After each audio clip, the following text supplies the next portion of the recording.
Recording in progress. Baik, materi kita lanjutkan ke spektroskopi massa.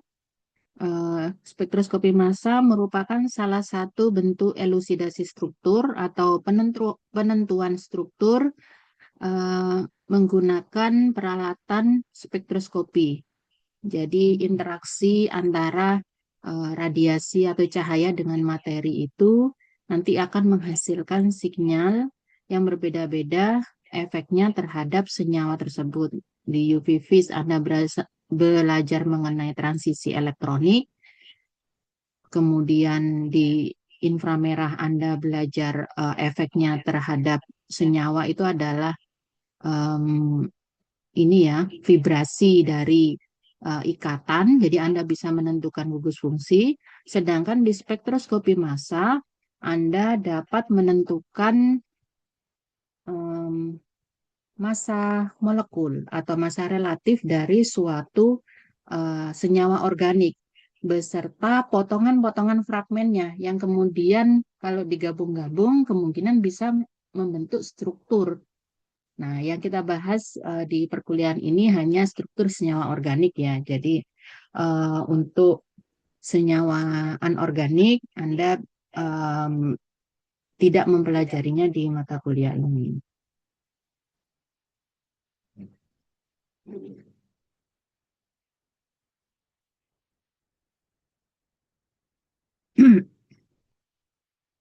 Baik, perlu Anda ketahui di sini untuk eh, spektroskopi massa, peralatannya itu terdiri dari tiga em, jenis alat yang perlu Anda ketahui bahwa itu berbeda dari ketiganya. Yang pertama adalah sumber dalam pembentukan ion atau ion source. Kemudian yang kedua adalah mass analyzer atau nanti dia bagian penyeleksi atau penganalisa dari massa. Kemudian yang ketiga adalah detektornya. Jadi nanti di detektor bergabung juga dengan recorder, dikonversi gitu ya. Nah, kita bahas satu-satu. Nah, pada ion source, pada bagian ion source itu adalah bagian pertama di mana sampel masuk ke dalam spektrometer massa. Jadi alatnya itu kan spektrometer massa ya. Em, jadi di situ senyawa yang bentuknya molekul tadi dia akan diionkan. Tapi biasanya sebelumnya dia divaporisasi, jadi diubah bentuknya dalam bentuk gas gitu ya supaya dia bisa mudah bergerak. Jadi divaporisasi, kemudian di dalam ion source itu nanti senyawa yang berupa molekul netral itu akan dijadikan ion.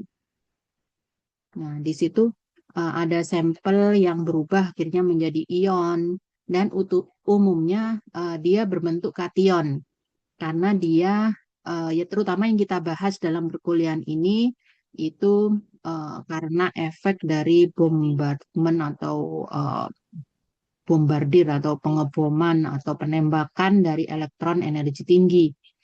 Jadi yang kita bahas biasanya bentuk kation di sini untuk um, mata kuliah PSO.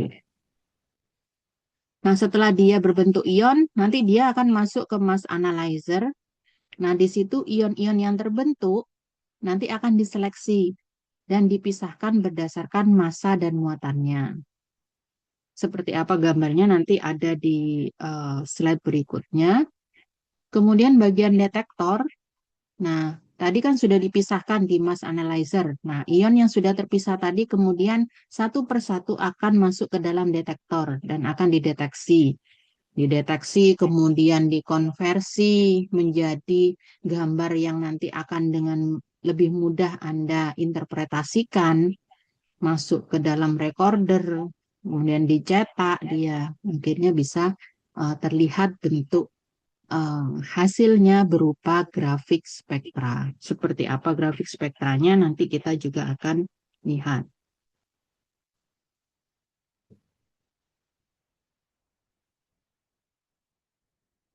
Nah, berikut adalah skema alat dari spektroskopi massa.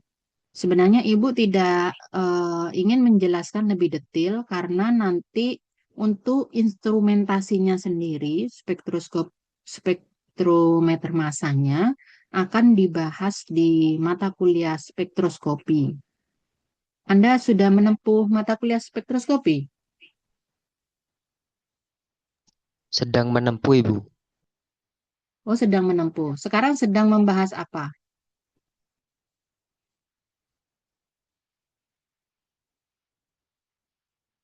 di spektroskopi? Mata kuliah spektroskopi.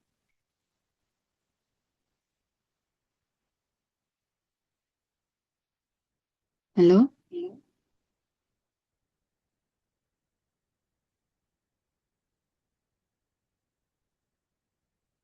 Yang nempuh spektroskopi sekarang sedang mempelajari tentang apa di mata kuliah spektroskopi? Bersama Bu Yeni ya? Apa Bu Asna?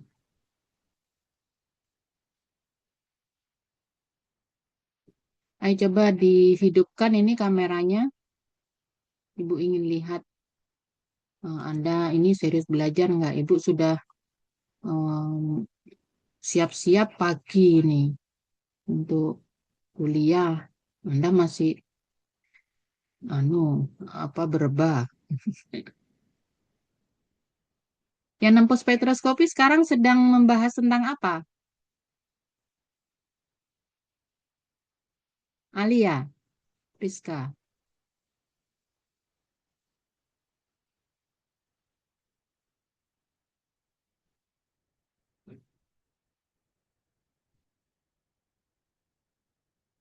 Hei, Tahlia,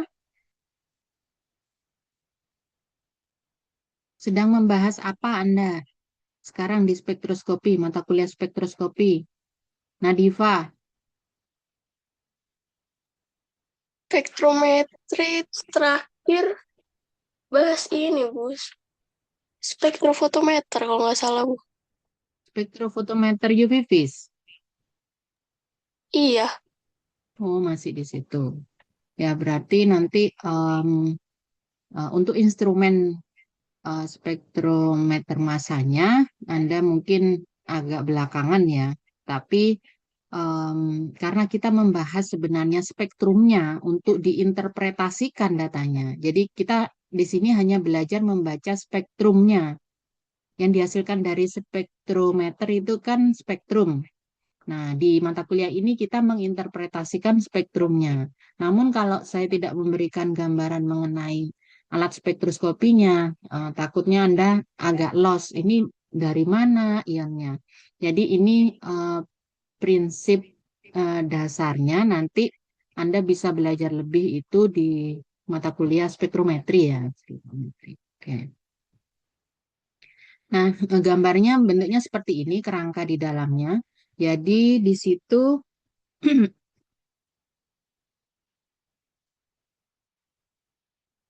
sampel masuk ke dalam chamber ini ya. Jadi dia meskipun sampelnya dia berupa liquid, em, kemudian gas, itu juga sama aja, semua masuk di sini. Kemudian dia akan biasanya divaporisasi.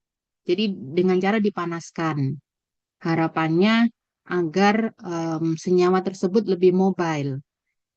Jadi kalau dia sudah mobile dalam bentuk gas, bebas bergerak gitu, jadi lebih em, enak untuk saat dia berada di ion source ini karena di sini ada sumber elektron. Jadi sumber elektron di sini berupa elektron yang dia memiliki energi tinggi. Biasanya dikenakan sekitar energinya 70 elektron volt.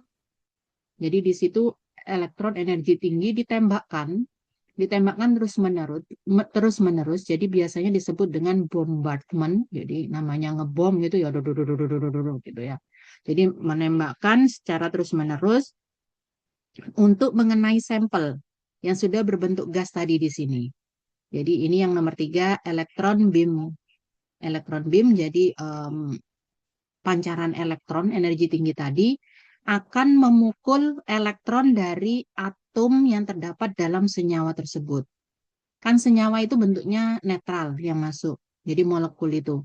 Saat dia ditembak elektron energi tinggi, maka dia dapat, karena energinya sangat tinggi, dia dapat mendorong elektron yang ada di dalam molekul tersebut, sehingga lepas satu elektronnya. Jadi seperti Anda menembak, otomatis misalkan menembak botol gitu ya, botolnya akan jatuh.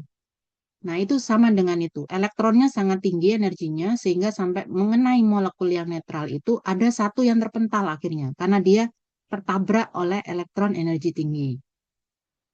Nah, lepasnya elektron tadi berarti akan membentuk radikal di situ. Karena dia kan kehilangan satu elektron. Ya, jadi bentuknya akan radikal. Tapi radikalnya radikal positif karena dia kehilangan satu elektron. Nanti kita lihat bentuk reaksinya.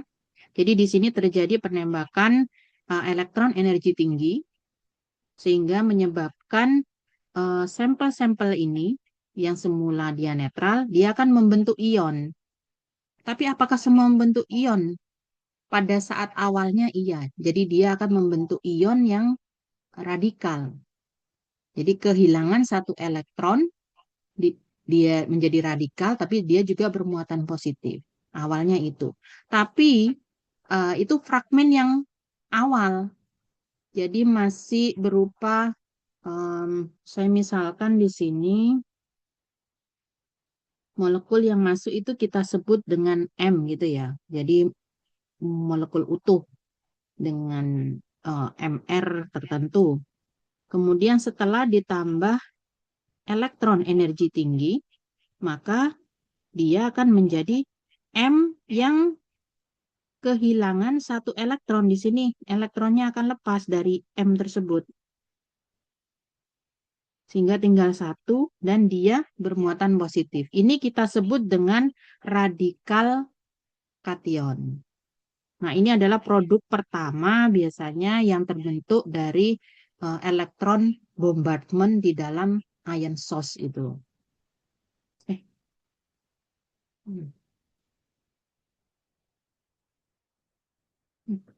Apa nih?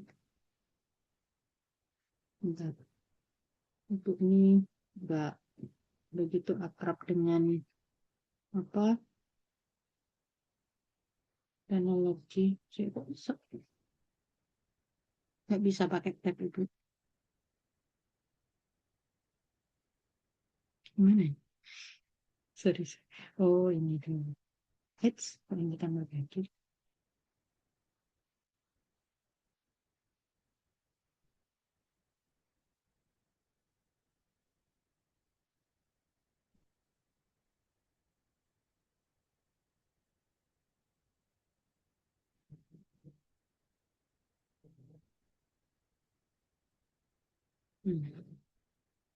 Ya, Miss. Nih, Ibu ulangi. Yang itu tuh.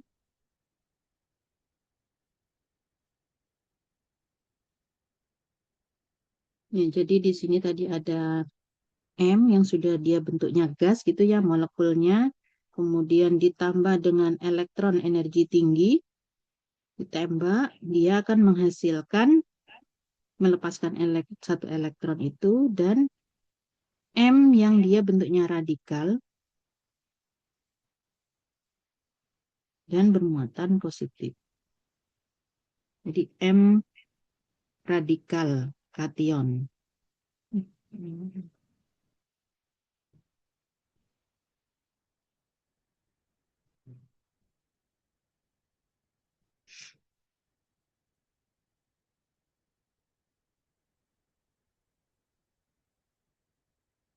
Di M radikal kation. Nah, ini adalah produk pertama. Karena dia masih ada di dalam ion source, jadi masih di sini, daerah sini, ion source.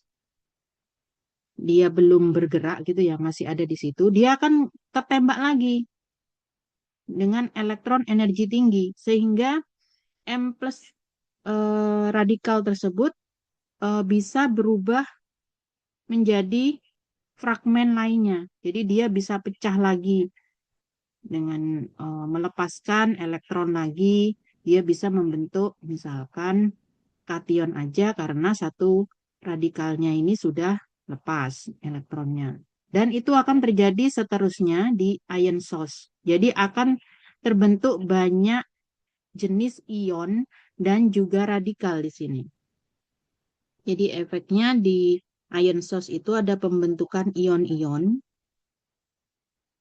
dan juga ion radikal ataupun radikal. Jadi radikal tidak bermuatan, ada radikal yang bermuatan positif, yaitu ion radikal atau radikal positif kita sebutnya, atau dia hanya berupa ion seperti ini. Nah, itu adalah yang terjadi di ion source. Jadi di tempat pembentukan ion. Kemudian selanjutnya dia akan menuju ke ini ya, medan listrik, di mana akhirnya yang bermuatan itu, biasanya ini ada tulisannya min gitu ya, jadi plat ini. Jadi semua yang bermuatan, terutama bermuatan positif, itu akan menuju lempengan ini, masuk ke sini. Biasanya di sini ada salurannya, kalau Anda lihat di buku itu ada pump di sini. Jadi ada pump di situ yang fungsinya dia akan mengeluarkan bentuk molekul yang netral ataupun yang radikal.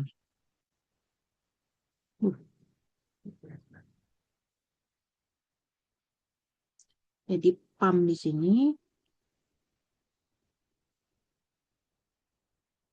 itu nanti dia akan mengeluarkan yang bentuknya radikal, kemudian netral. Jadi yang tidak bermuatan ataupun yang bermuatan negatif. Adakah yang bermuatan negatif, Bu?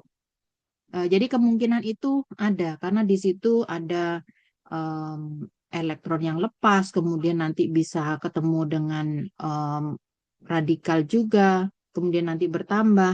Nah, tapi itu tidak akan menuju ke sini, ke medan listrik, karena di sini yang diterapkan adalah platnya biasanya yang negatif, jadi yang positif aja yang masuk di sini.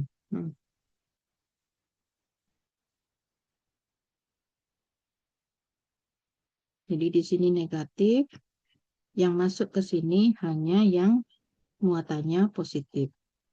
Jadi M plus atau M radikal positif dan sebagainya, pokoknya yang dia ada muatan positifnya akan masuk ke dalam medan listrik.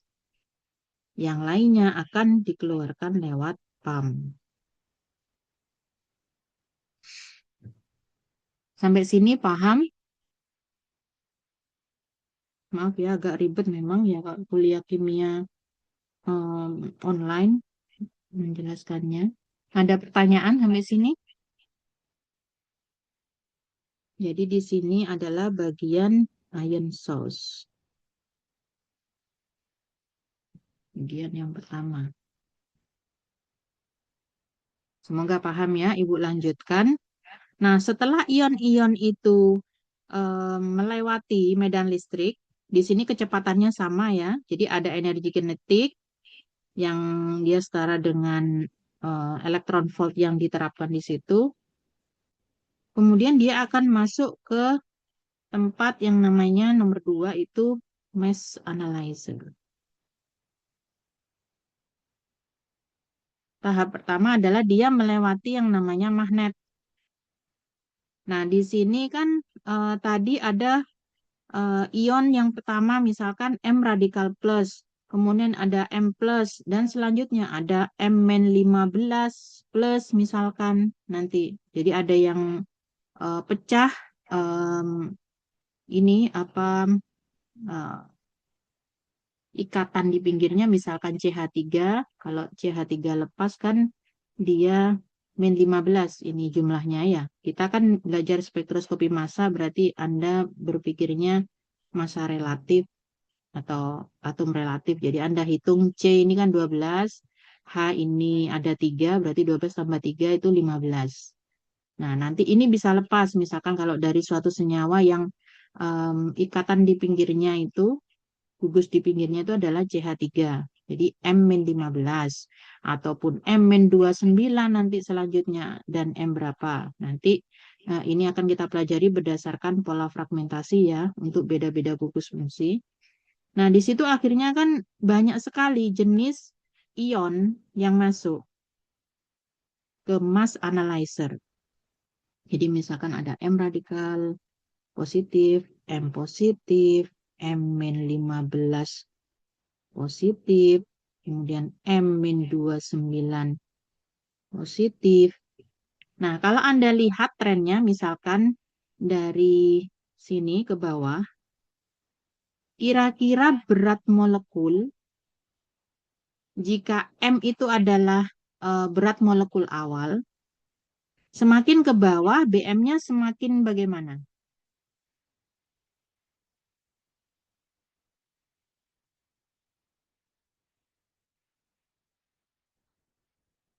Jadi di sini BM-nya kan memang BM dari molekul tersebut ya. Kemudian dia akan berkurang 15. Berarti dia akan lebih kecil dibandingkan M radikal.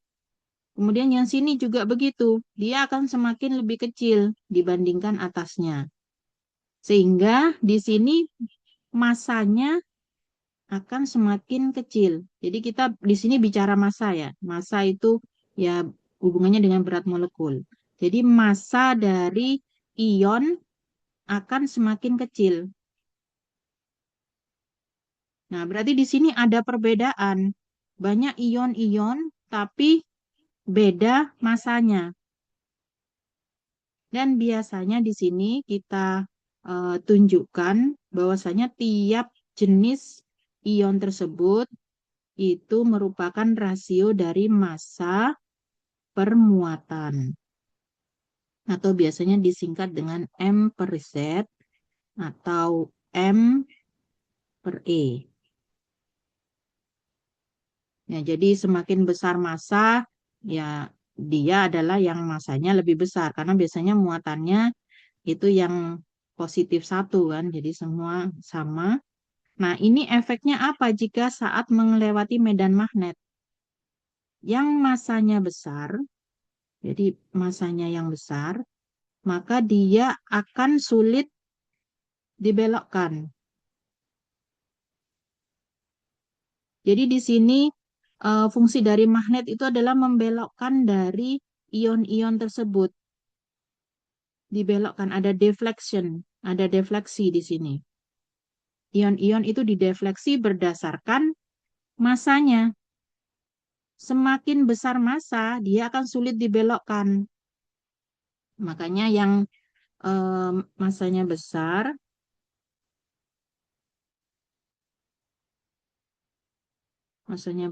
itu akan cenderung berada di sini. Dia sudut pembelokannya itu kecil karena berat. Sedangkan yang ringan, dia akan mudah dibelokkan. Ya seperti naik sepeda motor akhirnya ya. Kalau beban kita yang kita gonceng berat, itu kita mau belok itu juga sulit. Kemudian juga lama. Sorry.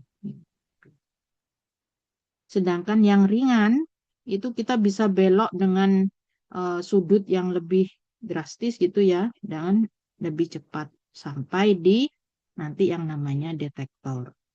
Nah, jadi di mass analyzer ini, fungsinya adalah dia menseleksi. Jadi mass analyzer itu menseleksi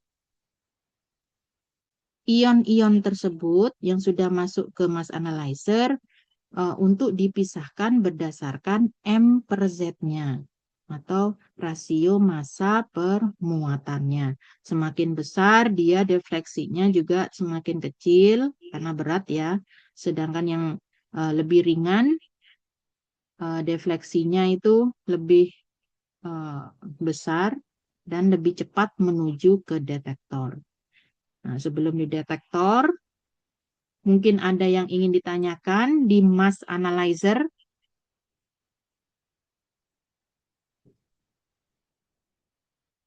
Proses yang terjadi di mass analyzer.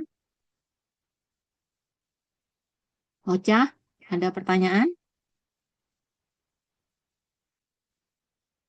Belum ada, Ibu. Paham?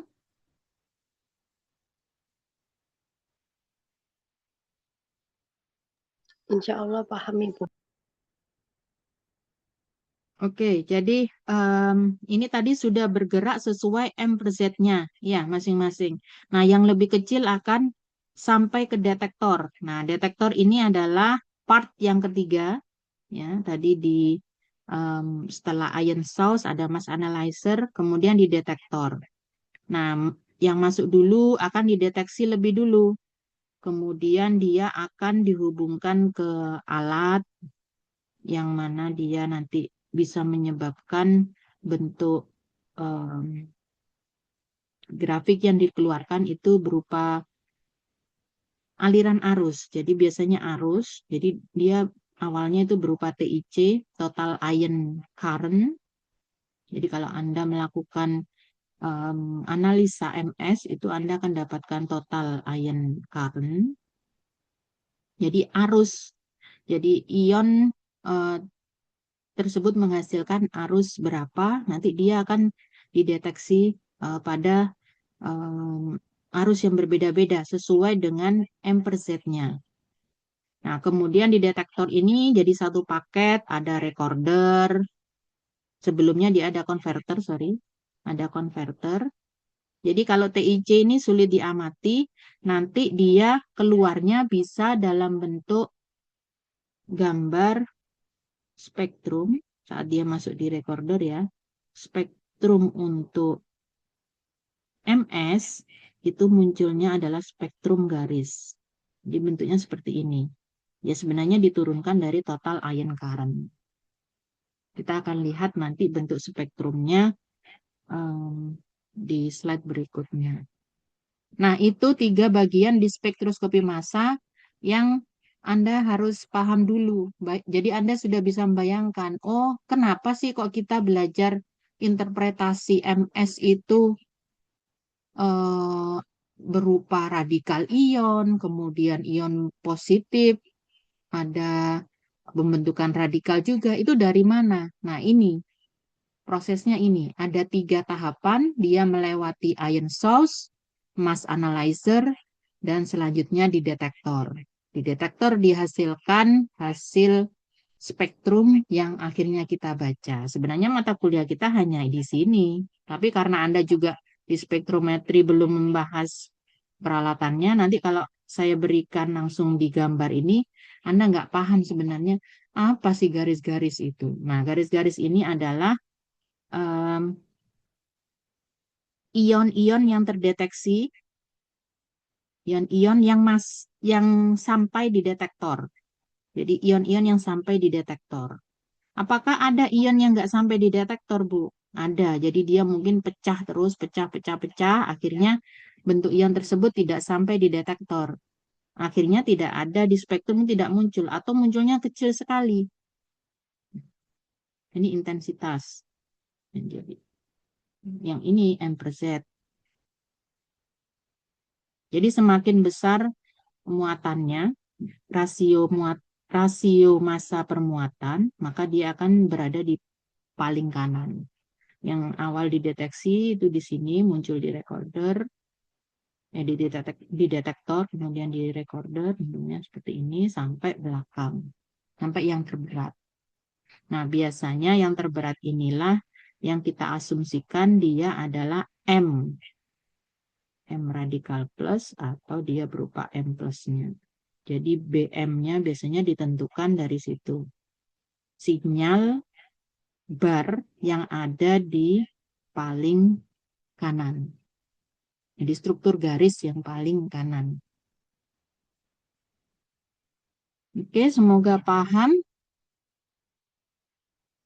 Coba sebelum kita lanjut, Ibu tanya aja. Suci, Ya, Ibu. ada berapa tahapan di saat sampel masuk ke spektrometri massa ya? Spektrometer massa.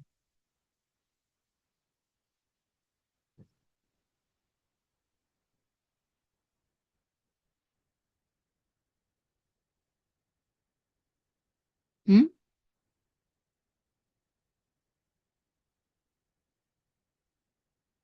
Erika,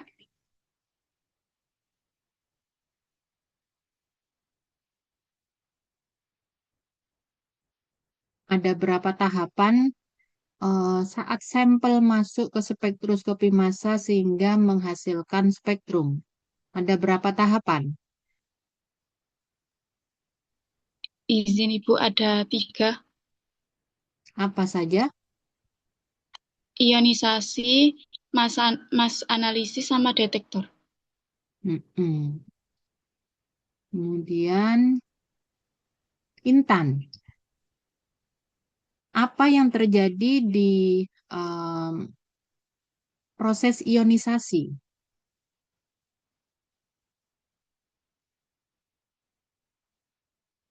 Gambarnya masih belum Ibu ini ya, belum Ibu tutup. Jadi Anda bisa menjelaskan sesuai gambar tersebut. Apa yang terjadi pada tahapan proses ionisasi? Intan, Savitri.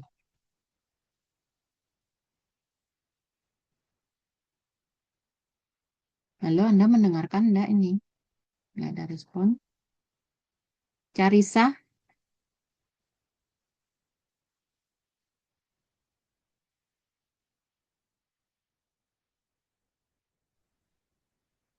Proses mengubah molekul sampel netral menjadi ion yang bermuatan positif, Ibu.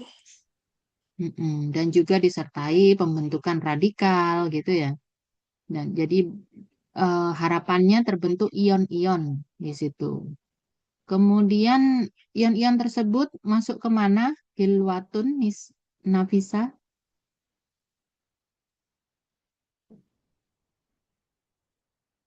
Masuk pada medan listrik. masuk dalam medan listrik. Yang masuk di medan listrik itu berupa apa?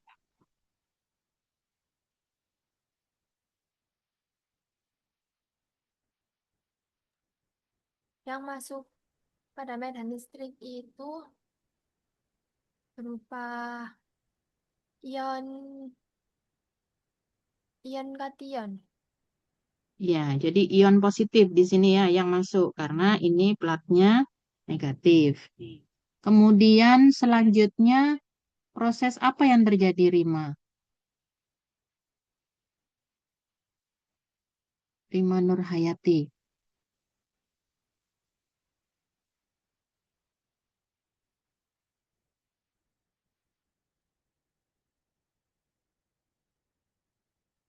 Rim,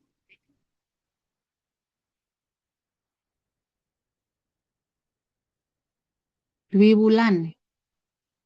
Setelah melewati medan listrik, ion tersebut kemudian kemana?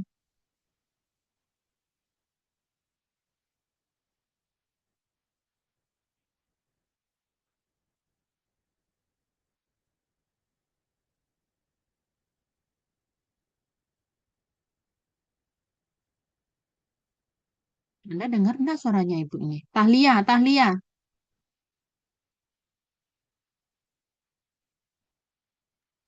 Izin Ibu, tahlia yang mana ya Ibu? Mustaina, ya Anda.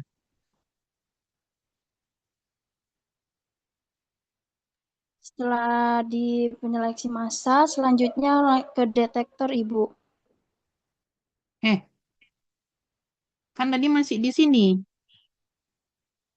Masuk ke setelah ion-ion tersebut melewati medan listrik, dia masuk ke mana? Detektor lah neng kene si An. Ke magnet, Ibu. Magnet itu bagian dari apa?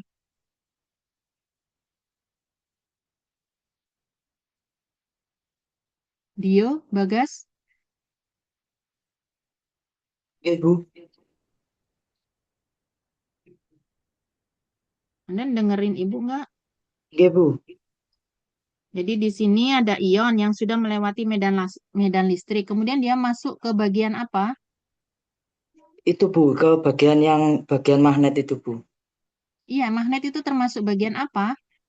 Bagian analisa massa, Bu.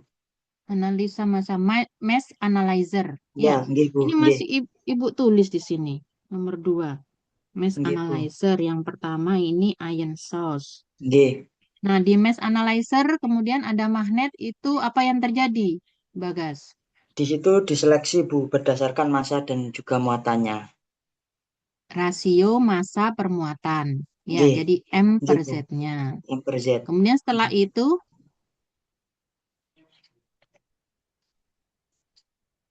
apa yang Masuk terjadi? itu, Bu, masuk di sinar yang partikel muatan itu. Zinc particle beam. Charge ini bermuatan Charge. ya. Jadi Nggih, Bu. ini sinar partikel yang bermuatan. Jadi ion-ion tersebut nanti di sini akan dipisahkan. Di mass analyzer dia akan dipisahkan, diseleksi berdasarkan rasio M per Z-nya atau M per E-nya. Kalau dia berat, dia defleksinya dari magnet ini itu kecil. Jadi beloknya kecil. Seperti Anda tadi Ibu ceritakan, kalau naik sepeda motor yang digonceng itu besar gitu ya, Anda sulit membelok. Dan nanti akan lebih lambat sampai di detektor. Nah, kalau yang ringan, ini lightest, jadi yang sangat ringan, partikel yang sangat ringan, itu pembelokannya lebih besar. Dan dia akan lebih cepat sampai di detektor. Ya. Ya, jadi ini memang menseleksi ion-ion tersebut berdasarkan rasio massa per muatan. Jadi massanya yang besar nanti dia akan lebih lambat, pembelokannya kecil. Kemudian yang lebih ringan, dia akan lebih cepat sehingga akan terdeteksi lebih cepat di detektor ini.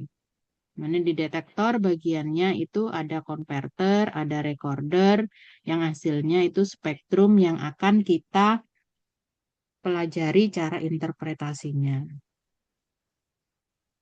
Semoga paham ya. Nggih, Bu. Ya, bismillah. Pokoknya Ibu udah berusaha dengan cara online supaya Anda paham. Ibu bikin seperti ini. Kita lanjutkan.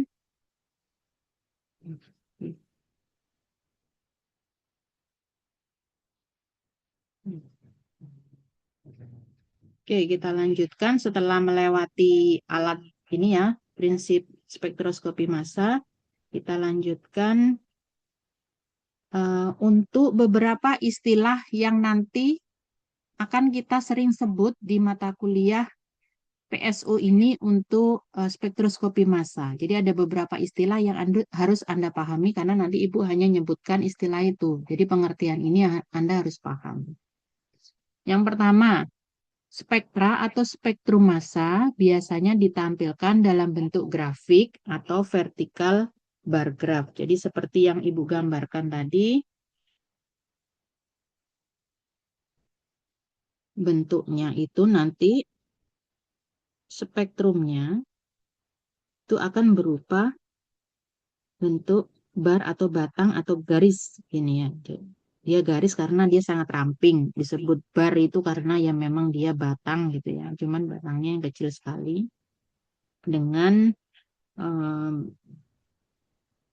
sumbu Y ini intensitas.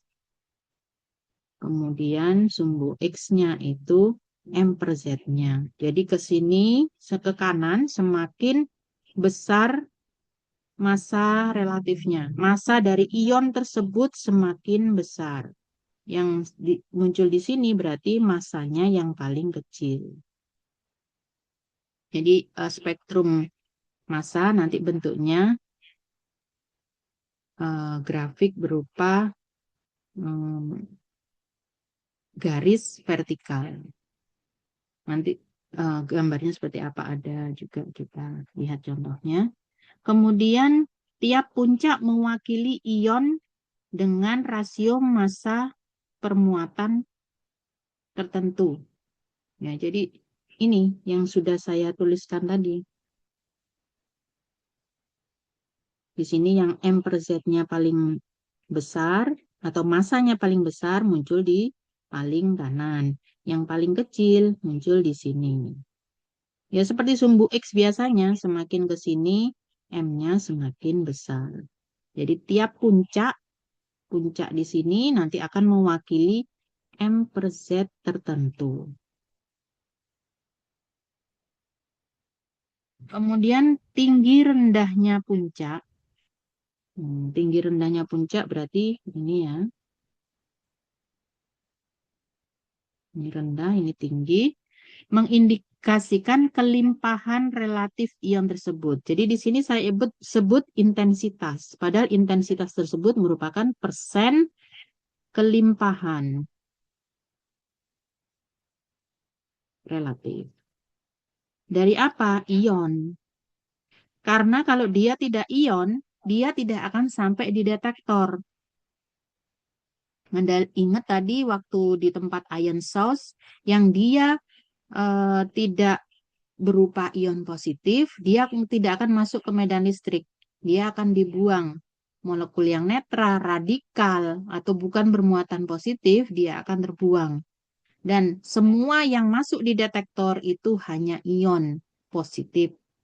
Nah, jadi semua yang ditampilkan pada spektrum itu merupakan ion-ion positif dengan massa yang berbeda-beda. Nah, tinggi rendahnya dari grafik garis tersebut menunjukkan kelimpahan relatif ion. Jadi dia yang paling tinggi berarti paling melimpah. Yang paling sedikit, yang paling kelimpahannya ya rendah. Ya, nah itu dulu. Nah, sekarang ada sebutan puncak tertinggi. Jadi di antara puncak-puncak ini, 1, 2, 3, 4, 5, 6, itu ada puncak yang tertinggi. Nah, biasanya puncak tertinggi itu ada sebutannya, yaitu puncak dasar atau base peak. Kita kasih nilai 100 karena dia merupakan persen relatif. Jadi persen relatif itu maknanya jumlah dia, jumlah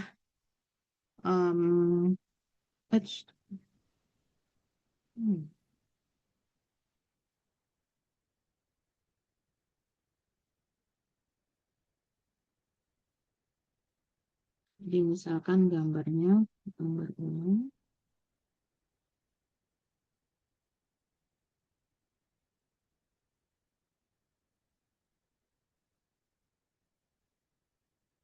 Seperti ini.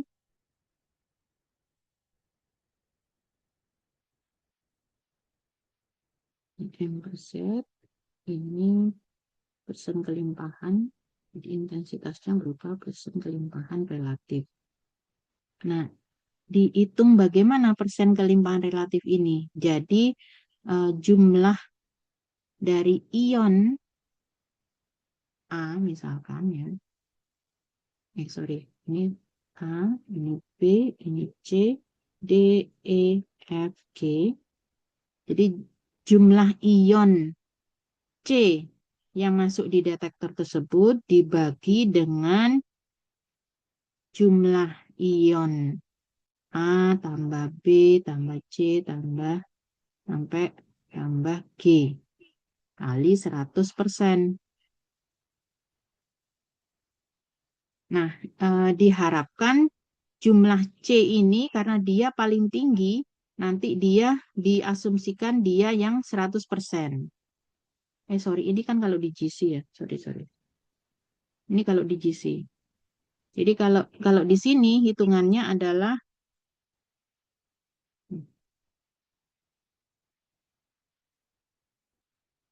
C itu paling tinggi diasumsikan sebagai 100%. Kemudian B bagaimana mengukurnya?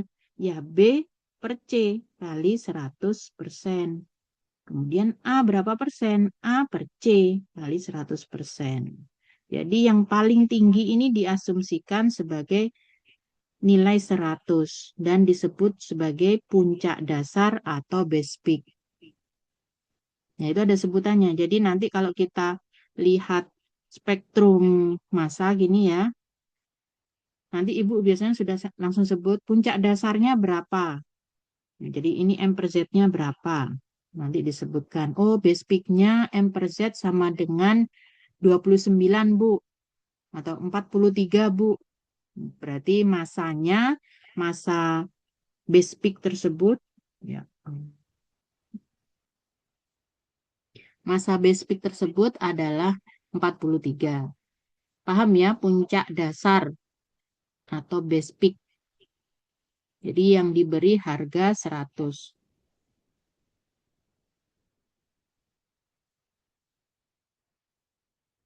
Diberi harga 100 disebut dengan base peak.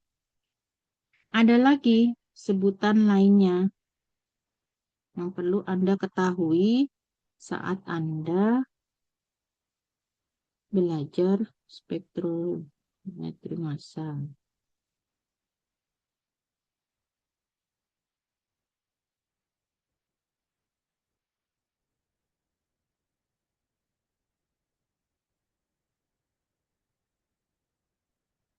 Nah, ini tadi sebutnya base peak. Nah, sekarang ion dengan massa tertinggi. Massa tertinggi di mana? Berarti yang M per Z-nya paling besar. Nah, berarti yang posisinya paling kanan. Ion dengan massa tertinggi, jadi maksudnya adalah ini, umumnya dianggap sebagai ion molekuler. Nah, ini ada sebutan lagi yang berbeda dengan base peak. Jadi ion molekuler adalah ion dengan massa tertinggi. Astagfirullah.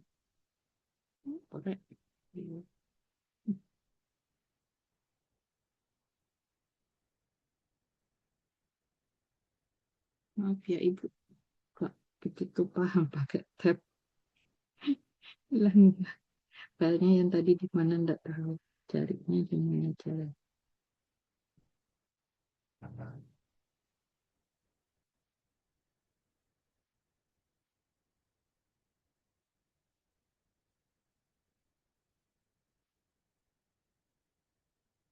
Oke, Ibu ulangi.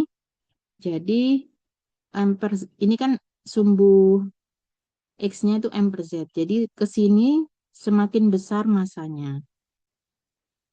Kalau ke atas semakin besar persen relatifnya atau kelimpahannya semakin besar. Nah, di sini yang kelimpahannya paling besar itu ini kita sebut dengan base peak. Sedangkan yang M-nya paling besar berada di sebelah kanan sendiri, itu kita sebut dengan ion molekuler.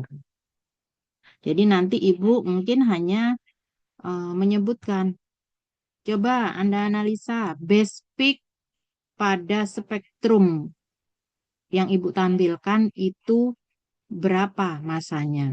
Jadi Anda cek, masanya berapa di sini, M per Z-nya berapa, oh 29 Bu, itu base peak-nya. Kalau ion molekulernya yang Anda sebutkan adalah M per Z di sini. Oh 58 Bu, misalnya. Nah, itu adalah ion molekuler. Yang satunya base peak. Ya, jadi ini pengertian ini jangan kebalik-balik karena itu menunjukkan informasi yang berbeda. Biasanya puncak dasar ini kenapa dia tinggi, nilainya 100, biasanya karena dia stabil. Jadi karena kestabilan dia dalam bentuk ion. Nah, kalau kestabilan ion biasanya mengacu pada apa? Karena Anda belajar senyawa karbon di sini, berarti kestabilan karbokation di situ. Biasanya dia yang paling stabil, dia akan menjadi base peak. Kalau ion molekuler, dia massa paling tinggi. Kemudian menunjukkan apa itu yang massa paling tinggi? Biasanya yang kita interpretasikan sebagai berat molekul dari senyawa, dari sampel kita itu. Jadi berat molekul ditentukan biasanya dari sinyal garis yang ada di sebelah kanan sendiri. Jadi beda ya informasi antara ion molekuler dan base peak. Itu adalah hal yang berbeda. Jangan terbalik. Kemudian yang lainnya, Bu, ion ini lainnya, itu disebut apa? Jadi ion yang lain disebut dengan ion fragmen atau ion pecahan. Sebenarnya ini juga ion fragmen, tapi karena dia paling besar, dia ada sebutannya sendiri bahwa dia itu puncak dasar. Puncak dasar adalah ion fragmen yang kelimpahannya paling besar. Nah, yang selain itu, jadi yang masanya lebih kecil, itu kita namain dengan ion fragmen. Dengan asumsi bahwasanya sampel kita itu murni. Jadi memang untuk elusidasi struktur, sebaiknya itu memang menggunakan senyawa murni. Jadi seperti menggunakan FTIR. Kalau Anda menggunakan ekstrak, jadi masih kasar gitu ya, masih ekstrak dari tanaman misalkan, itu kan banyak senyawa-senyawa di situ, bisa ratusan senyawa. Kalau pakai IR, iya terdeteksi gugus fungsinya, tapi gugus fungsi dari senyawa apa? Semuanya muncul di situ. Kita nggak bisa mengidentifikasi, sulit. Tapi kalau kita punya senyawa murni, kemudian menggunakan IR, kita yakin pasti sinyal yang muncul di situ merupakan bagian dari senyawa yang sudah kita isolasi itu atau sudah kita sintesis itu. Tapi kalau hasil sintesisnya itu belum dimurnikan, berarti kan ada gabungan antara senyawa molekul prekursornya, jadi reagennya, dan juga produknya. Kalau dia reagen tersebut nggak habis, jadi masih ada sisa, tentu akan memberikan puncak juga di FTIR. Nah, begitu juga dengan spektroskopi massa. Nanti sinyal yang muncul di sini juga jadi bingung, ini punyanya senyawa apa, yang sini punya senyawa apa, kalau dia itu nggak murni. Jadi memang untuk elusidasi struktur menggunakan spektrometri itu memang diharapkan senyawanya itu murni. Namun, kalau misalkan nanti ke depannya ya Anda belajar kimia bahan alam, jadi ada mata kuliah pilihan kimia bahan alam, Ibu pengampunya, kita bisa menggunakan ekstrak, kemudian dideteksi jenis senyawa yang ada di dalamnya. Jadi jenis senyawanya itu nama senyawa, bukan jenis senyawa aja ya, sorry. Komposisi senyawa dalam ekstrak tersebut. Kan ekstrak itu kasar, masih ada senyawa A, B, C, sampai Z misalkan ya. Nah, itu kita bisa tahu komposisi senyawanya. Jadi tidak hanya komposisi senyawa berarti nama senyawa dan juga persen relatif juga kelimpahan.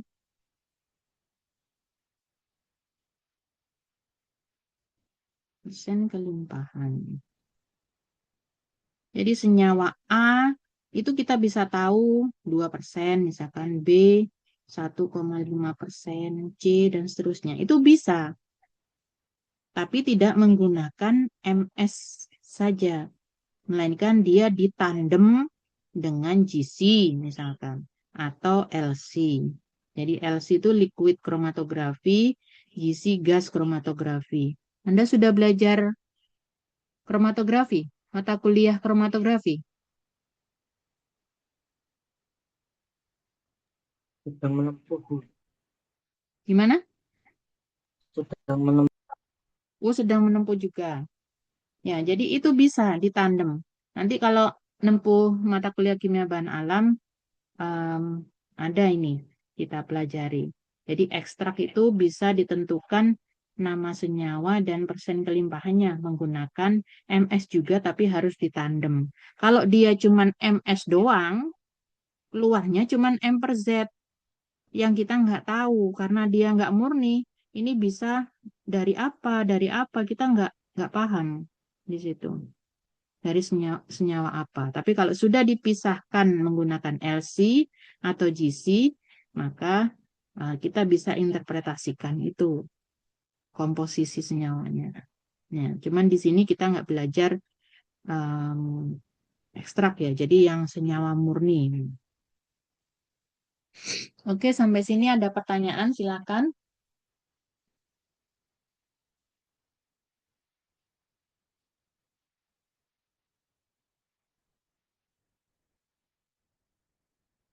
Rima, kamu dengar Ibu enggak, Rim? Iya, Bu, dengar, Bu. Nah, coba Ibu tanya.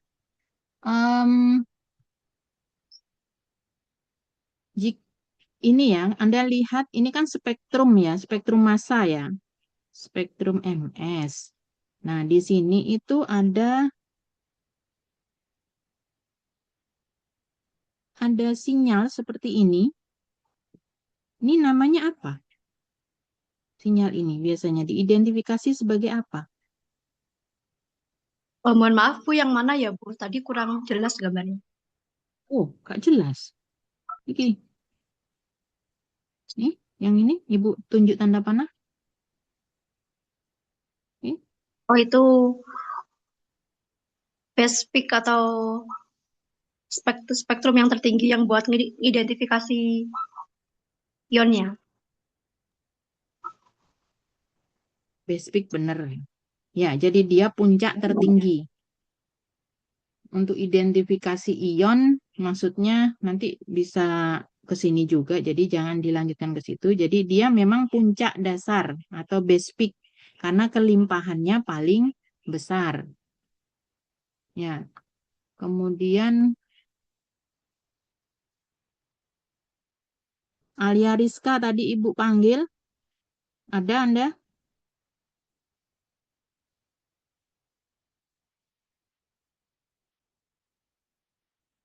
Alia Rizka. Gambarnya nggak kelihatan juga ini. Tidur tah. Lia Ismata. Ada, Ibu. Ada, oke. Ibu tanya. Di sini ada sinyal di paling kanan. Nih, ya. Iya. Itu biasanya disebut sebagai apa? M per Z, Ibu. Apa? M per Z. M per Z. Bener, Rido. Ion molekuler. Ion molekuler. Apa itu ion molekuler? Ion molekuler itu ya M per Z itu, Ibu. Bener, Rido? Masa Kurang tepat, Ibu. Ya, gimana? Coba. Menurut Rido. Ion molekuler itu ion dengan massa tertinggi. Ion dengan massa tertinggi. Jadi masih ada di sini. Yang dia setara dengan berat molekul sampel. Jadi kalau Anda ingin menentukan berat molekul sampel, tinggal lihat yang sinyal paling kanan. Dia namanya ion molekuler. Sinyal ini ion molekuler.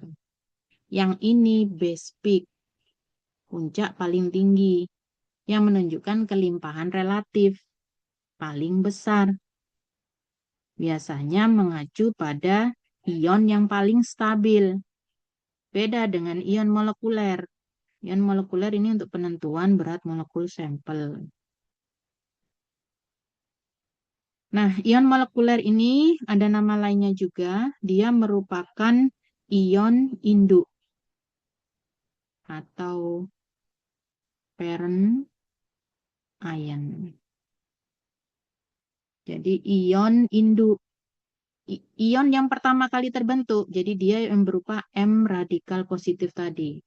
Itu ion yang pertama kali terbentuk dari molekul netral yang ditembak dengan elektron energi tinggi. Itu muncul sebagai ion molekuler. Sebutannya, nama lainnya parent ion atau ion induk. Kalau misalkan Anda baca di buku teks gitu ya, ada sebutan itu, jangan bingung, itu sama dengan ion molekuler. Makanya dia digunakan untuk menentukan berat molekul dari suatu sampel. Sedangkan informasi lainnya, ion-ion lainnya di sini, sinyal ion lainnya disebut ion fragmen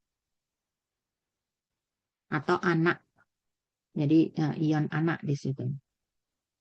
Kalau nggak salah daughter ion gitu ya. Bukan son ion, daughter ion kalau nggak salah. Jadi anak perempuan. Jadi di buku kalau Anda baca buku teks itu mungkin ada definisi atau istilah yang berbeda, tapi itu sama dengan sebutan ion molekuler, base peak, atau ion fragmen. Di mana ion molekuler sebutannya nama lainnya parent ion atau ion induk, di sini ion fragmen atau ion anak atau daughter ion. Ya, jadi ion-ion anakan. Oke, ada pertanyaan? Sampai sini? Paham Tahlia? Tahlia siapa tadi? Ismata?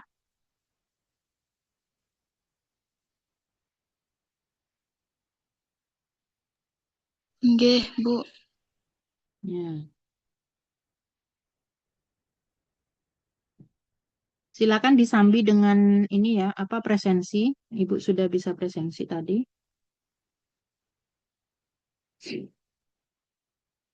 Nah, semoga slide-slide sebelumnya Anda sudah paham. Ibu lanjutkan ke slide berikutnya.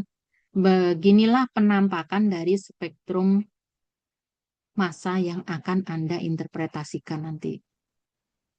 Kan seingat Anda mungkin ya, kalau pas spektroskopi UV vis,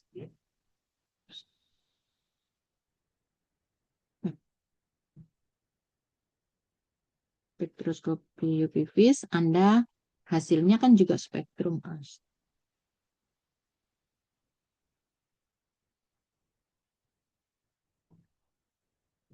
Hasilnya kan juga spektrum namanya, tapi spektrumnya bentuknya misalkan seperti ini. Ya, di mana sumbu X itu apa? Sumbu X-nya kalau spektroskopi UV vis, sumbu X apa? Panjang gelombang. Panjang gelombang, Ibu.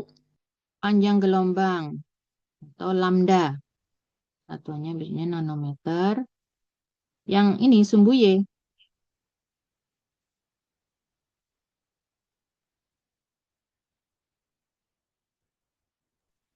Kalau nggak salah Wali. boleh jadian. Boleh jadian. Boleh jadian apa? Sebenarnya sumbu Y ini untuk semua spektrum itu berupa intensitas. Cuman di UV vis intensitasnya diberupakan apa sebutannya? Di analitik kan Anda sering pakai ini, apa alat spektrofotometer. Nah, kalau Anda memplot sumbu Y-nya itu apa? Data apa yang Anda peroleh dari spektrofotometer UV vis? Ingat, absorbansi. Ya, Game. iya. Nah, kalau yang IR bentuknya beda lagi. Ya sama sih kayak gunung-gunung gitu. Tapi gunung terbalik gitu ya. Sumbu X-nya apa?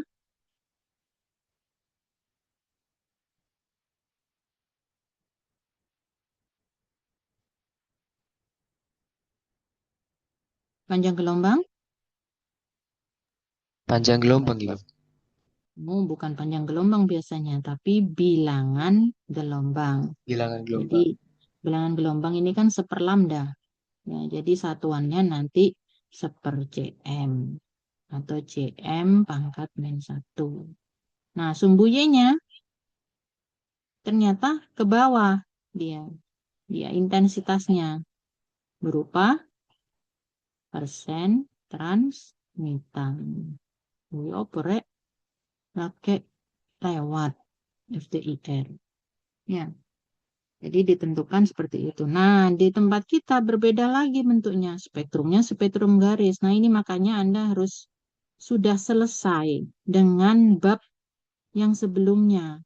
Kalau Anda belum paham UV vis, gimana prinsip pengukurannya, FTIR gimana, dengan karakteristik di tiap bilangan gelombangnya untuk mewakili gugus fungsi apa, nanti Anda bingung ini di MS. Ini sudah beda lagi, nggak sama lagi. Nah, di sini kita bicaranya M per Z, massa saja.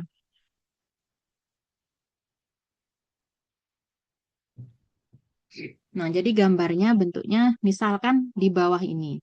Ini sudah ada jenis senyawa yang bertanggung jawab pada bentuk spektrum yang ada di atasnya.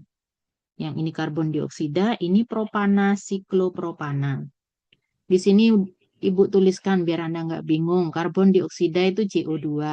Ya, duanya memang harusnya di bawah, salah ini ya. Kemudian propana itu C3H8. Siklopropana C3H6. Kalau Anda Anda hitung berat molekulnya, berapa berat molekul CO2?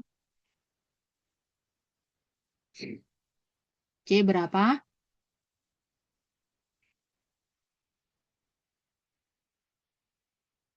Nadifa, C itu berapa?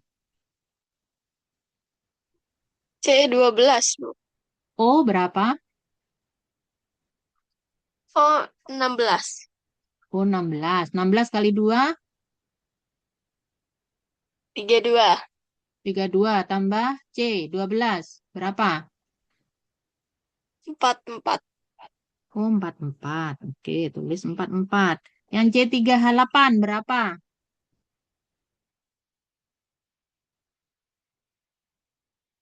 Tiara.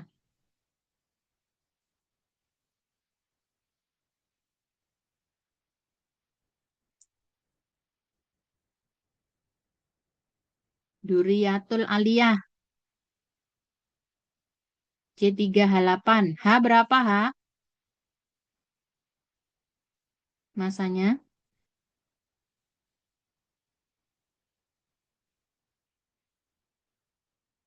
Tadi C katanya 12. H berapa?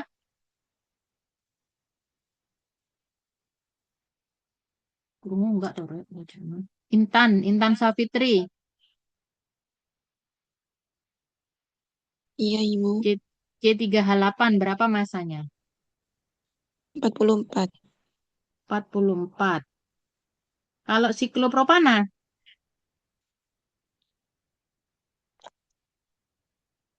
42. 42. Terima kasih. Nah, sekarang kita cek CO2. Di sini kita kan mau lihat berat molekul dari CO2. Berarti informasi apa yang dibutuhkan untuk mengetahui berat molekul? Tadi, puncak apa namanya? Ion molekuler, Bu, yang paling kanan sendiri. Betul, ion molekuler. Posisinya paling kanan sendiri. Anda lihat di sini ada A, B, C. Ada 3 fragmen ion. Tapi yang paling kanan adalah yang C. Sehingga ini disebut dengan ion molekuler. Jadi penentu untuk BM itu berapa? Oh, posisinya di sini. 44. Sesuai. Kalau base peak-nya apa di sini? Di spektrum nomor 1 ini. Masih 100 ingat Ibu. base peak? Hah? Base peak-nya yang sinyal mana? Puncak Fragmen tertinggi mana? Ibu. C, Bu. Puncak tertinggi fragmennya fragmen C juga. Ya, jadi kebetulan di spektrum untuk karbon dioksida ini ion molekulernya itu fragmen C dan base peak-nya juga fragmen C. Ya, jadi pengertian ini akhirnya akan kepake terus nanti selama Anda membahas MS. Nah, coba yang propana. 44 itu untuk BM-nya. Berarti dia harusnya muncul sebagai ion molekuler di 44. Ini 45. Ini tetangganya. Berarti ini ion molekuler. Kalau base peak-nya itu di sekitar berapa itu?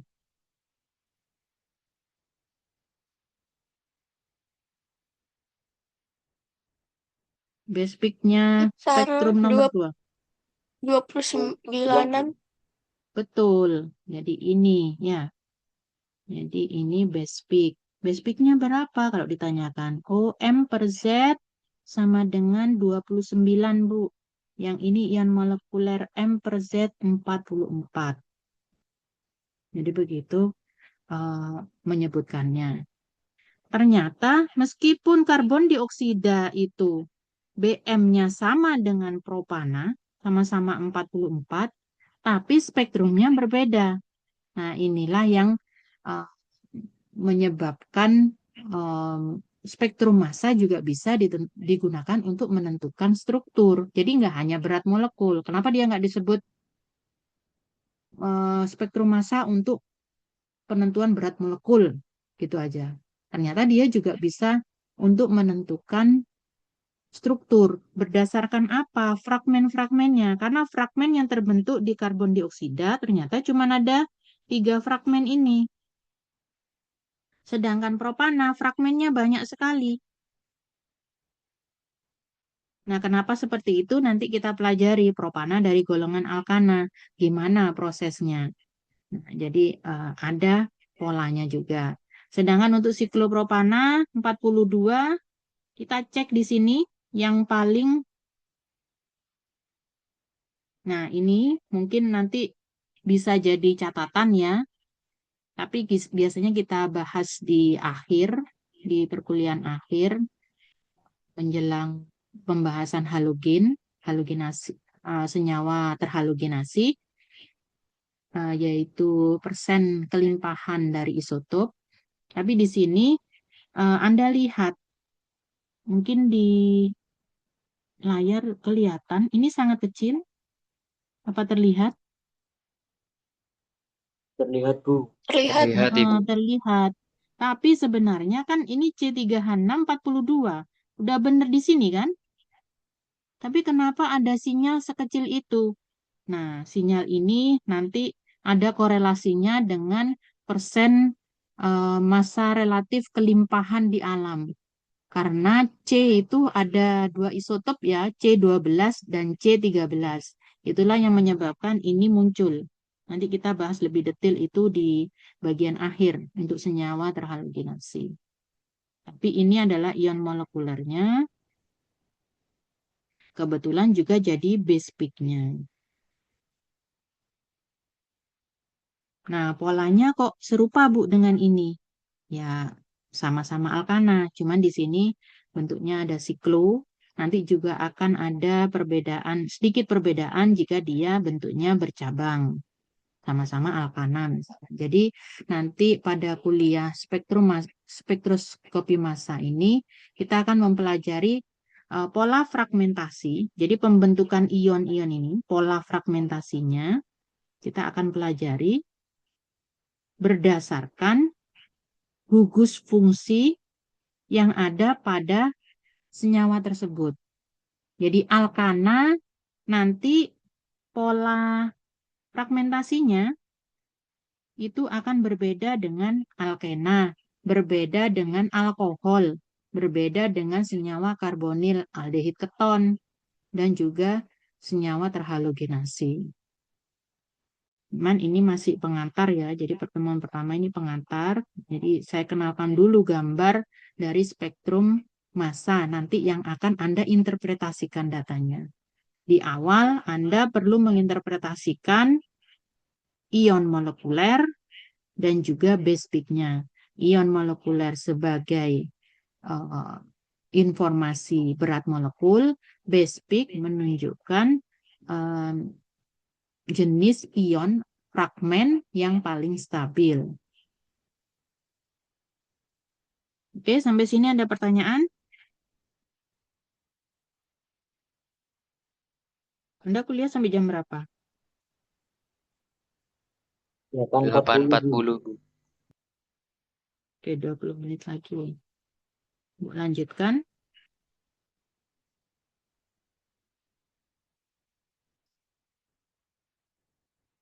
Ya, jadi itu tadi istilah-istilah yang nanti akan sering Anda sebutkan dan Anda bahas di penentuan struktur menggunakan mass spektrometri. Nah, untuk metode ionisasi sampel, jadi pada saat Anda berada di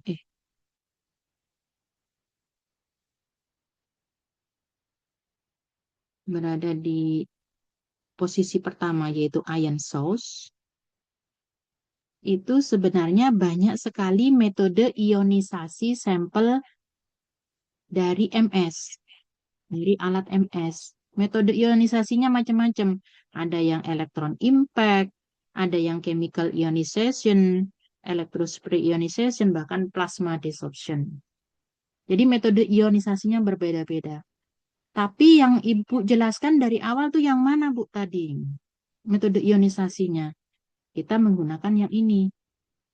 Jadi elektron impact, di mana di situ kita menerapkan bombarding atau penembakan terus-menerus elektron berenergi tinggi.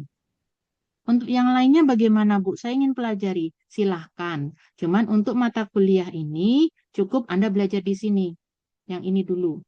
Ini nanti bisa nanti S2 atau nanti Anda ingin penelitian lebih detail, silahkan. Jadi kalau ini dijelaskan semua nanti takutnya rancu. Ya, jadi untuk satu aja karena Anda lupa, FTIR aja baru selesai kemarin dengan Pak Reza udah lupa. Ini. Jadi fokusnya kita di sini metode ionisasi yang kita gunakan elektron impact. Dan ini memang umum diaplikasikan di spektroskopi massa, spektrometer massa yang komersial. Ya, jadi menggunakan elektron impact. Ada satu lagi yang umum juga yaitu menggunakan electrospray ionization atau ESI. Nah, apa bedanya hasil dari elektron impact dan ESI ini? Kalau elektron impact kan menggunakan elektron energi tinggi.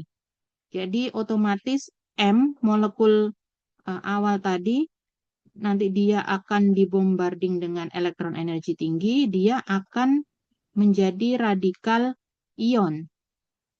Lepas ininya, satu elektronnya. Langsung dia membentuk ini. Jadi kita bisa menentukan berat molekul dari sinyal ini, ion molekuler ini. Tapi saat kita menggunakan electrospray ionization, di sini, jadi ion yang bermuatan tersebut itu dia dibuat bermuatan melalui pembentukan droplet. Jadi butiran-butiran kecil gitu ya. Jadi dia tidak secara langsung ditembak. Jadi dia divaporisasi sampai bentuknya halus. Jadi butiran-butiran halus. Nah, ini prosesnya soft. Ya, jadi tidak sekasar ini. Ini kan hard sekali ya, strong gitu yang diberikan elektron energi tinggi langsung ditembak. Sedangkan yang ini soft sehingga prosesnya lebih lama. Efeknya apa? M plus ini kadang dia itu sulit teramati karena dia kan menuju ke fine droplet. Nanti untuk ke M plus, M-15, jadi tidak begitu terlihat perbedaannya sinyal yang dihasilkan ya di sini tidak begitu terlihat. Nah, jadi biasanya untuk menentukan berat molekul kita menggunakan yang versi elektron impact. Tapi di sini bagus untuk menghasilkan fragmen-fragmen yang halus. Jadi kita untuk menentukan struktur bisa lebih bagus menggunakan ESI. Tapi biasanya memang MS digunakan untuk menentukan berat molekul Baru kemudian diikuti dengan penentuan struktur melalui interpretasi fragmen-fragmennya. Tapi yang dalam perkuliahan ini kita bahas hanya elektron impact. Ya, jadi energi elektron berenergi tinggi, sekitar 70 elektron volt untuk ditembakkan ke dalam molekul sehingga membentuk radikal ion. Radikal ion. Radikal ion, fragmen radikal ion. Untuk yang lainnya juga sama, nanti bisa Anda pelajari sendiri. Chemical ionization berarti ionisasinya itu nggak pakai elektron, penembakan elektron tinggi, tapi pembentukan ion-ion menggunakan reagen kimia.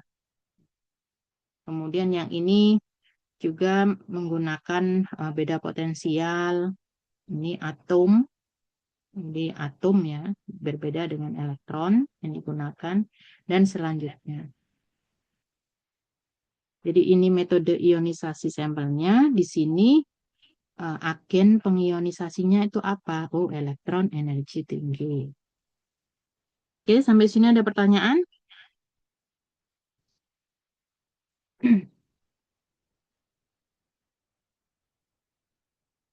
Tidak ada, Ibu lanjutkan lagi. Nah, kalau Anda lihat di gambar ini di layar, pasti ini sudah Anda pelajari saat di kimia dasar. Dilanjutkan lagi di kimia organik yang sudah Anda tempuh, kimia organik 1 dan kimia organik 2. Tapi nggak tahu Anda lulus apa enggak gitu ya. Tapi mayoritas pasti lulus. Nah, ternyata bentuk struktur Lewis ini tetap digunakan untuk pembelajaran selanjutnya. Di MS ini terutama. Jadi, misalkan metana dengan rumus molekul CH4, struktur Lewisnya seperti apa? Diharapkan Anda itu sudah tahu. Seperti ini struktur Lewisnya. Atau kalau bikin struktur Kekulé menggunakan struktur garis, Anda sudah paham maknanya. Oh, garis ini mewakili pasangan elektron. Ya. Kenapa ini penting? Karena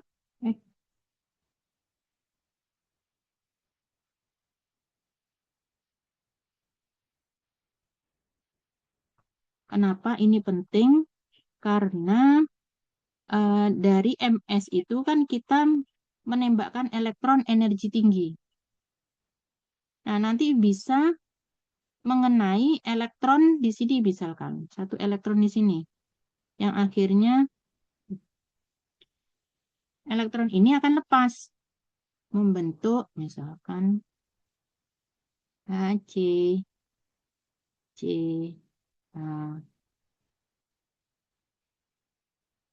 dan satu elektron yang lepas gitu ya. Nah, di sini ada kehilangan sehingga dia disebut radikal ion. Jadi selain disebutkan M, jadi ini M radikal plus itu maksudnya. Kalau contohnya untuk CH4 itu seperti ini. Atau biasanya dituliskan juga CH4. Itu hanya kurang. Ini di sini satu. CH4 terus siku ini ya ditulis radikal kation. Kalau kita tidak ingin menunjukkan di mana letak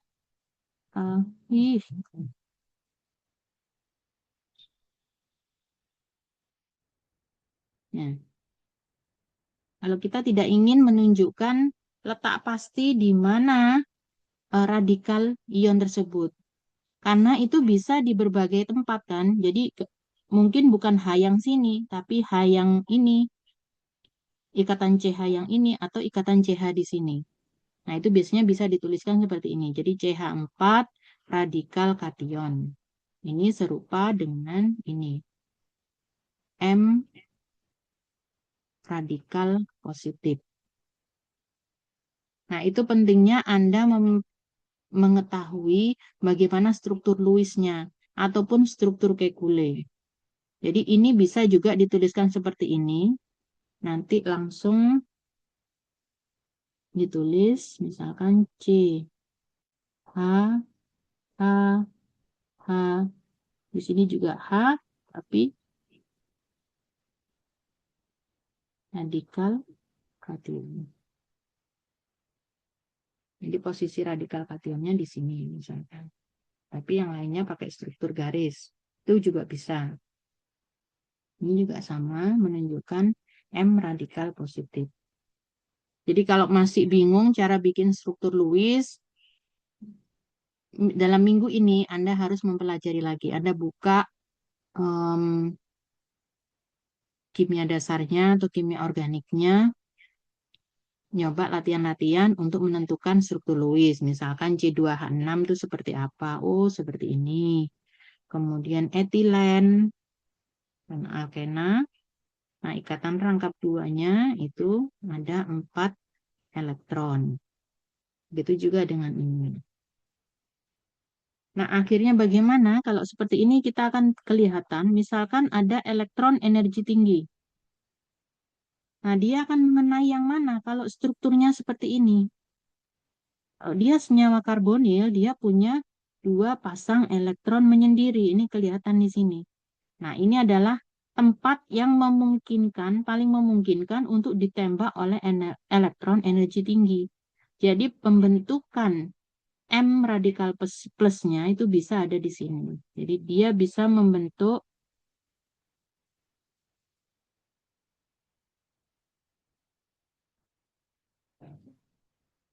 jadi ini adalah contohnya. Ada contohnya kalau untuk senyawa karbonil. Nah, makanya akan beda kalau Anda mempelajari tentang alkana, ya. Begitu juga kalau ada N-nya ataupun nanti ada halogennya. Oke, sampai sini ada pertanyaan?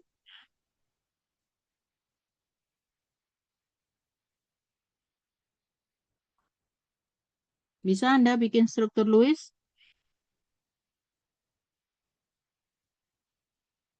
Bisa, Ibu. Bisa, ya nanti kalau kita offline, nanti Ibu cek gitu ya. Nah, selanjutnya ini adalah termasuk pengantar juga karena ini istilah ini nanti akan sering digunakan pada pembahasan spektrometri massa ini, spektroskopi massa ini, yaitu mengenai proses pembelahan atau pemutusan ikatan. Jadi di situ ada 3 macamnya. Yang pertama sebutannya adalah homolisis atau homolitik, kemudian heterolisis atau heterolitik, yang terakhir hemiheterolisis atau hemiheterolitik. Lisis sendiri sudah merupakan arti dari pembelahan. Ya, kalau homo di sini maknanya masing-masing spesies, masing-masing atom di sini dia akan sama-sama, karena homogen maksudnya, sama-sama membawa elektron ikatan, 1 elektron ikatan. Jadi di sini kalau Anda menggambar dia berupa struktur Lewis, dia bentuknya akan seperti ini. Nah, proses homolitik ini karena tiap-tiap elektron itu dibawa oleh masing-masing atom. Jadi mereka ini X dan Y ini kan berikatan.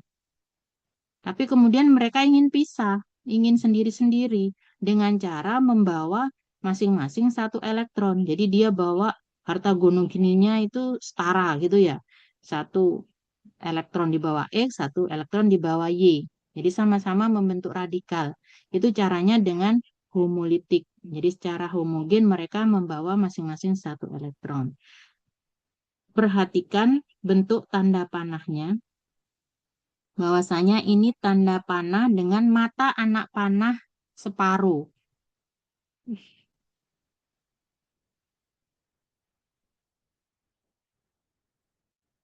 Ya, tanda panahnya ini separuh. Ini Anda perhatikan. Karena yang di bawah, seperti Anda pelajari sebelumnya di kimia organik, bahwasanya tanda panah ini kan maknanya arah pergerakan elektron. Elektron itu lari dari sini menuju ke sini, gitu ya. Dan ini elektron yang berjalan itu ada dua elektron atau pasangan elektron. Tapi kalau cuman satu elektron yang bergerak, maka tanda panahnya separuh aja. Jadi bedakan tanda panah mata anak panahnya 2 dan 1. Ini cuma 1 elektron yang pindah, ini 2 elektron. Nah, ini untuk homolitik. Jadi hasilnya 2 radikal.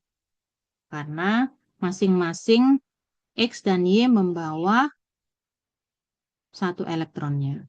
Nah, kalau heterolitik atau heterolisis, lisis pembelahan, heteronya ini heterogen. Jadi dia nggak seragam.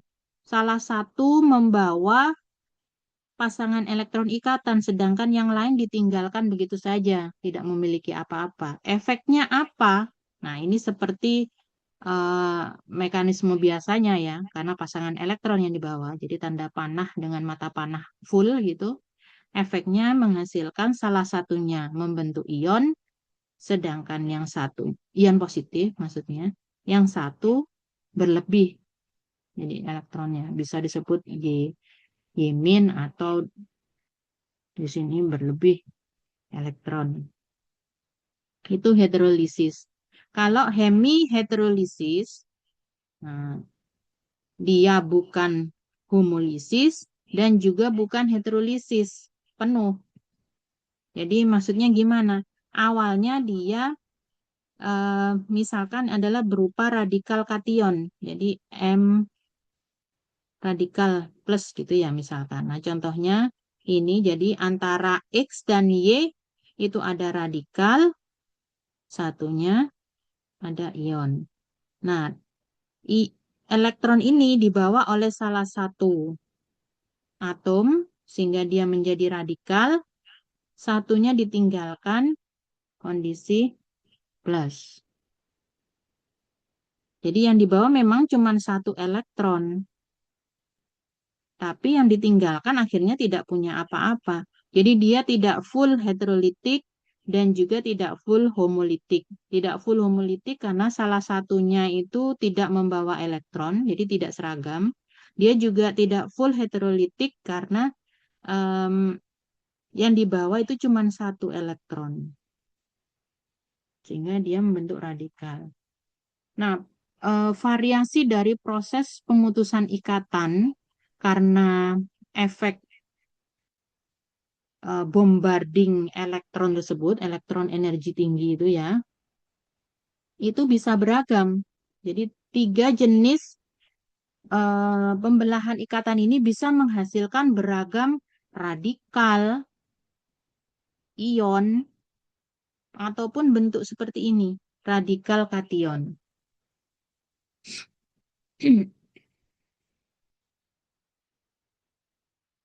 Nah, jadi nanti akan ada banyak jenis ion-ion dan juga radikal ataupun dia bentuk netral gitu ya, yang dihasilkan dari jenis 3 pemutusan ikatan ini. Nah, jadi nanti kalau kita sebut homolitik, pahami bahwasanya di situ tiap-tiap atom membawa 1 elektron. Oke, ada pertanyaan sampai sini? Kurang 1 slide, tapi waktunya sudah habis. Mungkin Ibu lanjutkan saat ketemu offline. Sambil Ibu review kembali, silakan Anda pelajari. Agar Anda juga belajar, benar-benar belajar, Ibu kasih tugas, silakan Anda nanti bikin resume, cukup maksimal 2 lembar aja, tulis tangan mengenai materi kita hari ini. Nanti Ibu share file PPT-nya ini Berdasarkan ingatan Anda tadi, bagaimana pengantar spektroskopi massa ini Anda resumekan dalam maksimal 2 lembar saja. Nanti Anda foto, kemudian jadikan PDF, di-upload, nanti Ibu share Google Drive-nya. Oke, sampai sini ada pertanyaan? Ibu, kalau catatan yang dari tadi dicatat saja yang diupload gimana, Ibu? Catatan maksudnya yang catatan Anda saat mengikuti Ibu tadi menjelaskan. Iya, Ibu. Anda paham dari catatan itu? Ya silakan, enggak apa-apa. Boleh, sebenarnya itu untuk Anda sendiri sih, bukan untuk Ibu. Ya, jadi silakan catatan yang selama Anda kuliah dari tadi, boleh Anda foto, kemudian Anda PDF-kan. Kalau Anda ingin lebih rapi, menyalin ulang, ya silakan. Kasih kebebasan. Ada lagi Ya, baik, pertanyaan? Ibu. Ada Ibu. Apa? Silakan. Untuk tenggatnya bagaimana ya Ibu? Apanya? Tenggat pengumpulannya. Oh, tenggat pengumpulannya. Anda kuliah lagi hari apa? Ibu belum hafal jadwalnya. Oke, sebentar Ibu.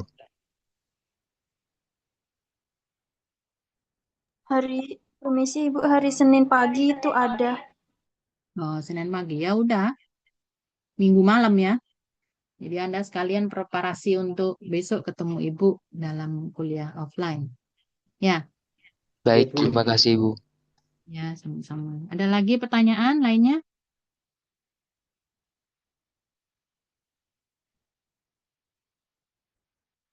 Tidak? Oke, kalau tidak ada, Ibu sampaikan terima kasih atas partisipasinya.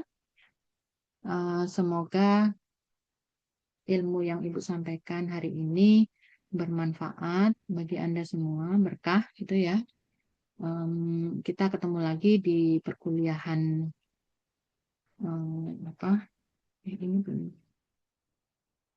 perkuliahan offline minggu depan.